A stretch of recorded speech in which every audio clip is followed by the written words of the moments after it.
बिंदकी के हजरतपुर ठटराही पर पूर्व विधायक रमाकांत द्विवेदी जी के घर पर आज है उनकी 11वीं पुण्यतिथि।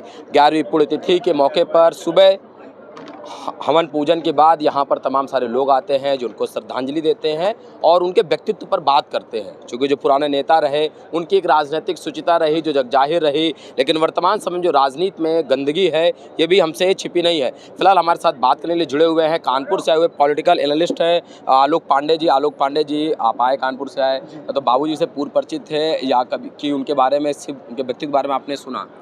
देखिए, बाबूजी के बारे में व्यक्तित्व कौन नहीं जानता उत्तर प्रदेश में।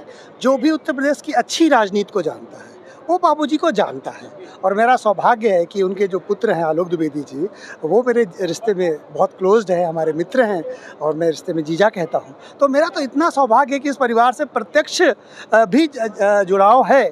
और जो राजनीतिक रूप विरासत वो छोड़ गए हैं उत्तर प्रदेश की राजनीति में, वो ये बताते हैं कि कैसे व्यक्ति राजनीति में रहते हुए स्वच्छ रह सकता है, कैसे मूल्यों की राजनीति कर सकता है, कैसे वो स्वयं जमींदार थे लेकिन वो उसी आंदोलन के खिलाफ लड़े और जमींदारी का त्याग किया, कैसे वो जनता की सेवा में आए।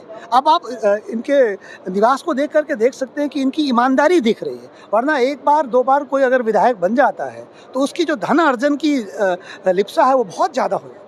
तो उन्होंने जो मूल्यों की राजनीति की, उत्तर प्रदेश को एक नई दिशा दी और ऐतिहासिक रूप से हम सबको प्रेरित करता है।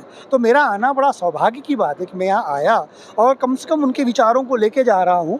और उत्तर प्रदेश की राजनीति में मेरा काम है चेक एंड बैलेंस रखना, नेताओं को जो गलती है उस गलती को ठीक कराने के लिए कहना। तो कम से कम अब हम एक उदाहरण देकर के बता पाएंगे कि आपको अगर बनना है तो द्विवेदी जी जैसा बनना।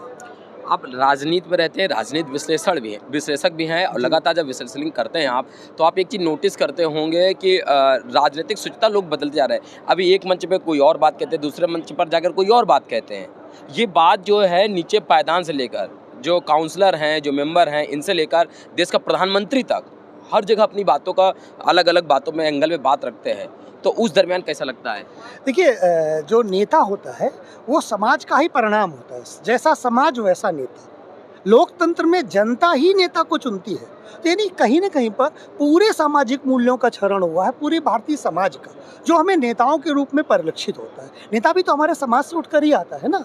तो मैं केवल नेताओं को दोष नहीं देता, पूरे भारतीय समाज का दोष देता हूँ कि हम चिंतन के रूप में कहाँ खड़े हैं, हमारे मूल्य कहाँ हैं। हम दिन रात सिर्फ और सिर्फ व्यक्तिगत और आर्थिक लाभ के लिए काम करते हैं, हमारे मूल्यों का क्षरण है। इसीलिए द्विवेदी जी जैसे नेताओं को अगर समाज याद रखे तो निश्चित बात है समाज उन मूल्यों का जो क्षरण हो चुका है उस मूल्यों को पुनः अर्जित कर सकता है। बहुत बहुत धन्यवाद। Thank you.